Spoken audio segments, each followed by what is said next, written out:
So natay bisita karon no sa XRM 125 from Almeria Biliran.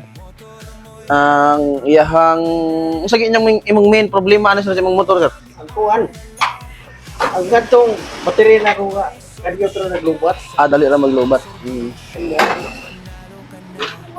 Bayad-ayad. Maro gyud sa gihapon, malubat gihapon. Oo. Ang kini day mo XRM mo. Kung XRM day nga carb. Ang problema na sira ni is dali ra siya maglubat ang battery. So kani kasi ang XRM wala ni siya maka full wave. So carb ni siya. Ano sa cycle care no ang kani daing carb dating XRM wala din siya maka full wave. So hinay gud ang charging niya. Ang problema gud ani ni sir di ay kay ang charging. So sige na daw siya og alisid og battery. Mula gyapon malubat. So kani ato ning trabahoon natay pamaagi ani diri sa cycle care nga dili na siya maglubat ang battery then kusog na po yan charging ato siyang alisdan og pang full wave nga regulator fast charging siya.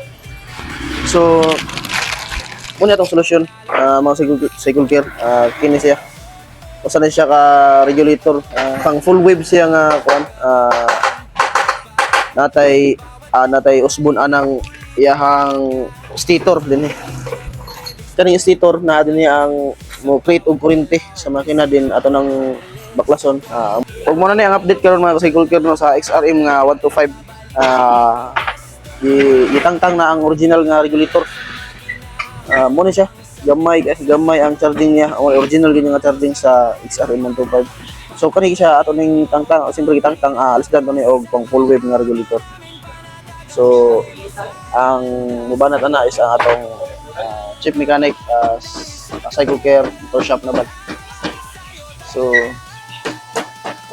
mao na ni mga cycle care od ang kuan ang iyahang stator side sa XRM. So muna siya ang stator mga cycle care. Nara tay repairon diha nare-repair ng atong chief mechanic diha para ma full wave kay kani siya daw ang story sa tong chief mechanic is gitawag nila nga half wave lang ni kay upat na lang man ang dag charging ani karon full wave niya kanan.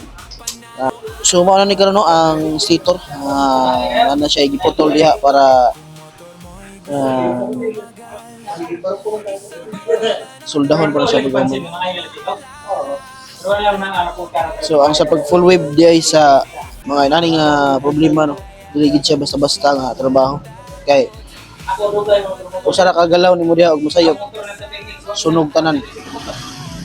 So dapat ang full wave na dugay na gid sa trabaho expert na siya kay kung mga bago-bago pa lang ka nga mag full wave ka na so naay problema kung masayop siya sigurado sunog tanan ang motor. So ang stator ani mahal dapat expert ang motorbaho o kay bawo na yun sa pag full wave. O karon mga cycle care gibalik na nato ang iyahang stator kang case ngayon. So human na no ang trabaho nga full wave. So ang iyahang wire is usbo na po na siya diha. Siyempre mo na ang atong itaod nga charging. So para fast charging siya. Kaya ang dating charging is gamay. So ato siyang alisdan og dako nga pang full wave. Nya, siyempre kay naibanan mag-oil, change oil na lang po sa atong customer kay gawas man siya ang oil. So mga cycle care mo na ning update karon no. Ang wiring giusab na padong sa regulator. Siyempre ang atong itaod na nga wiring, automotive wire gina para maglikay ta sa sunog, likay ta sa kuan palya nga trabaho. Ang gihimo gid sa atong chief mechanic is ang automotive wire gid nga siyempre dako siya o damo siya sulod. Hindi kita mo gamit anang mga gitawag nila nga speaker wire. So siyempre automotive wire nya balot sa electrical para in case nga magdikit siya sa body or sa chassis dili siya di siya mag-gas o di siya mag-short. So muna na ang iyahang wiring kodong sa iyahang regulator. Siyempre full wave na ang atong gitrabaho. Mga karon mga ka-cycle gear no, ang atong gi-full whip ganihawa na siya may start din karon ato na siyang pandaron. So na yung neutral nakita siga. Then to start na siya.